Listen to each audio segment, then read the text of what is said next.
Përshëndetje të dashur miqtë e mi, përshëndetje të nderuar ndjekës, ja ku po ritakojmë sërish me mua Tirona Lilin, pikërisht këtu në kanalin Monitor TV, për të ndarë lajmet edhe ngjarjet më të fundit. Do të flas tani në këtë minutash për një personazh i cili në fakt në shumicën e kohës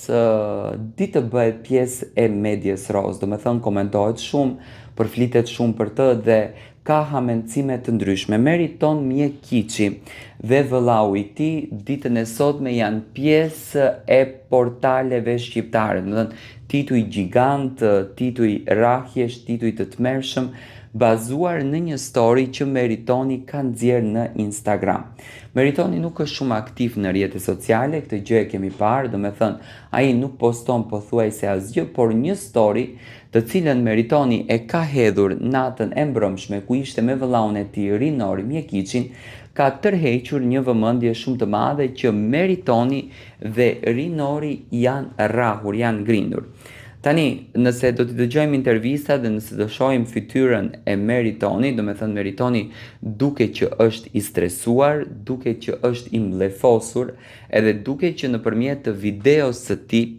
do t'i tregoj dikujt që unë nuk kam asnjë gjë, fytyrën e kam të pastërt, do me thënë ne jemi rrahur, por fytyra ime është e pastërt, ti nuk di as edhe si të rihesh, do me thënë i thot ati tjetri, ti nuk di as edhe si të rihesh, ti i bie që je një farë forme fëmijaq, do me thënë këtë ja thot Meritoni. Nuk kemi arritur që të kuptojmë a ka patur vërtet një rrahje, a ka patur vërtet një zënk, apo është një video që Meritoni ja dedikon dikujt duke i thënë që ti nuk di as edhe të rihesh, do me thënë duke e vazhduar atë tipin e kërcënimit, se ndoshta një X problem që Meritoni e ka patur, nga që Meritoni kishte edhe vitin e kaluar një problem të tillë që do me thënë patë një zënk në një nga diskoteka që u përfolja është zakonisht shumë, do me thënë emri Meritonit, por edhe këtë herë komentohet emri Meritonit, duke mos patur faktin që Meritoni nuk është rrahur, nuk kemi një informacion të tillë, le të mos themi që Meritoni është rrahur, por mund të jetë edhe një lloj lufte që Meritoni tashmë ka nisur virtuale, sepse po të ishte rrahur Meritoni nuk do ta kishte nxjerrur në rrjetet sociale këtë gjën, sepse duket që dihet pasaj, do me thënë që pason me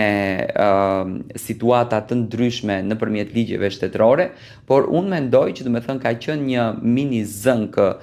virtuale që ka ndodhur mes Meritonit dhe personit në fjalë dhe do me thënë kemi arritur deri në këto nivele, kemi arritur deri në këto grada ku kërcënimi tashmë bëhet virtual. Unë shpresoj që Meritoni të jetë mirë, do me thënë Meritoni tashmë kishte një rrugtim shumë të bukur mediatik, por siç duket lufta që është hapur në jetën e tij vazhdon të jetë edhe shumë e madhe. Përshëndetje të nderuar zonja dhe zotrim, përshëndetje të dashur miq, ja ku po ritakojmë sërish me mua Tirona Lilin, pikërisht këtu në kanalin Monitor TV për t'u takuar dhe për të ndarë lajmet edhe ngjarjet më të fundit.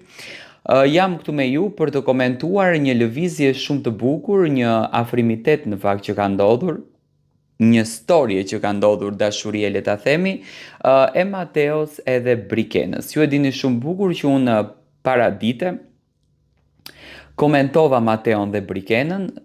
e pa ta thënë që çifti ka shumë të vështirë që tashmë të qëndrojë larg njëri tjetrit, do me thënë qëndrimin në Kosovë Brikena pa Mateon nuk e percepton dot dhe normalisht Brikena do të jetë më afër Shqipërisë, do me thënë do të jetë më afër dashurisë së jetës së saj.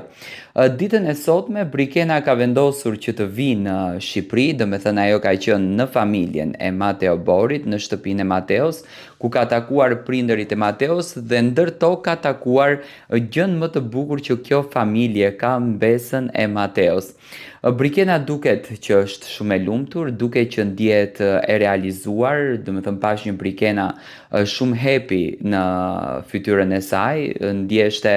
le të them, ndjet me shpirtin plot nga këto lëvizje fantastike dhe nga kjo dashuri që ka ndërtuar, por dhe Mateo ishte shumë i lumtur që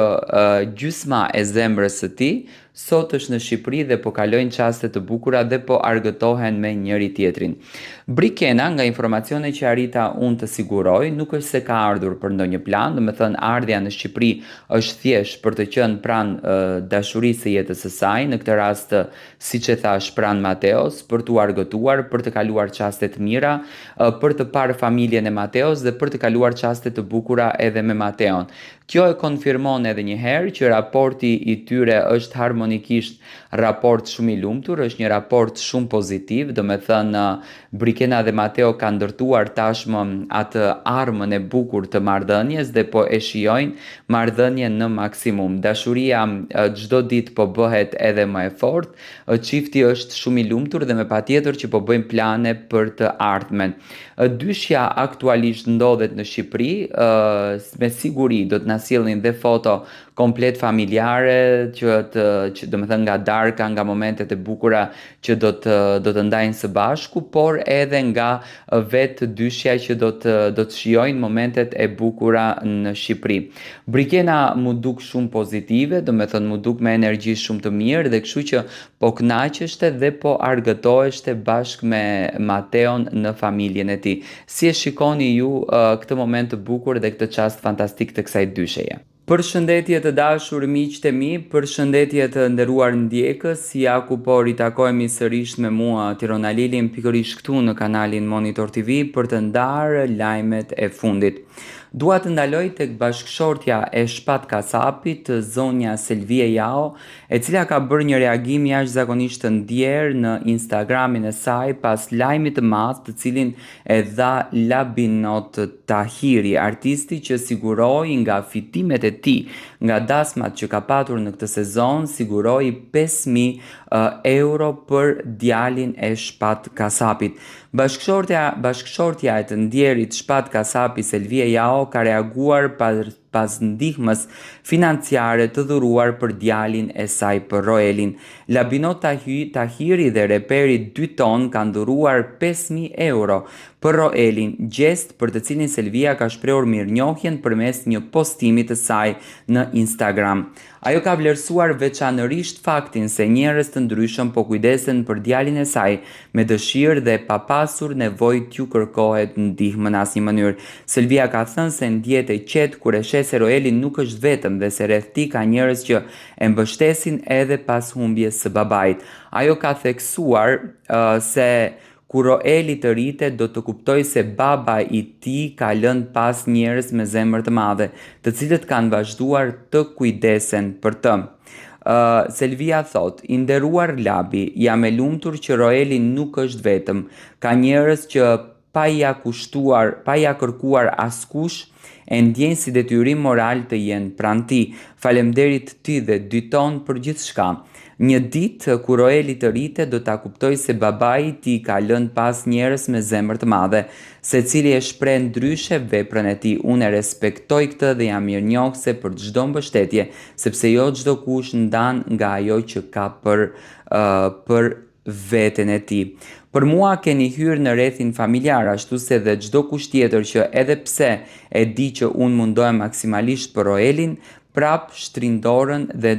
më mbështetën pa asnjë lloj interesi. Zoti ju shpërbleft, me shumë respekt, Selvia dhe Roeli. Bashkëshortja e Shpat Kasapit ka falenderuar të gjitha ata që u kanë qëndruar pranë në mënyrë të sinqertë, duke thënë se ndihma e njerëzve që nuk kërkojnë asgjë në këmbim ka një vlerë të veçantë. Në fund Selvia ka konsideruar këta persona miq të afërt të familjes së Kasapi. Do të thënë kjo ka qenë në fakt reagimi që ka bërë Selvie Jao në rrjetet sociale për donacionin të cilin e ka dhënë këngëtari i famshëm Labinot Tahiri.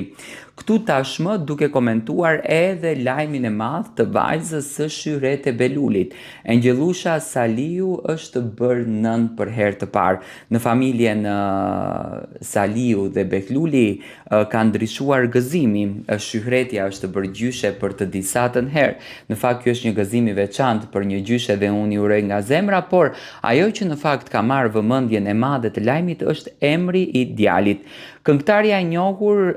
Angjelusha Saliu, e cila njihet për talentin e saj të jashtëzakonshëm, ka shpallur një lajm të mrekullueshëm. Ajo është bërë për herë të parë nën. Me një postim emocionues në rrjetet sociale, ajo ka ndarë gëzimin e saj me ndjekësi duke publikuar një fotografi të bukur me buqetat e luleve dhe balonat e përgatitura për këtë moment të veçantë në jetën e saj. Një detaj veçantë që ka tërhequr vëmendjen është emri i djalit të saj, Namer Rizam, një emër që ka një kuptim të thellë simbolik. Mirë se erdhe në jetë Namer, shkruhet në balonën e publikuar nga Angjelusha, e cila gjithashtu ka shprehur emocionet e saj duke thënë më të lumtur se kur. Emri Namer është një variant i emrave arab, Namir, Nimër, që do të thotë tigër ose leopard, duke simbolizuar forcën dhe guximin, një zgjedhje e veçantë për një fëmijë të sapo lindur. Me këtë postim, Angjelusha ka hapur një kapitull të ri në jetën e saj, duke e bërë publik për herë të parë emrin e të birit dhe duke ndarë me botën këtë moment kaq të rëndësishëm. Duke që Namer ju ka ardhur me shumë dashuri familjes së bashortit të Angjelushës, por gjithashtu edhe familjes së zonjës Shyhret, duke ju uruar vetëm të mira në jetë, duke ju uruar vetëm dashuri dhe lumturi, dhe shpresoj që Zoti t'ju asjellën me bereqet të gjitha gjërat. Familja po merr një kuptim tashmë tjetër.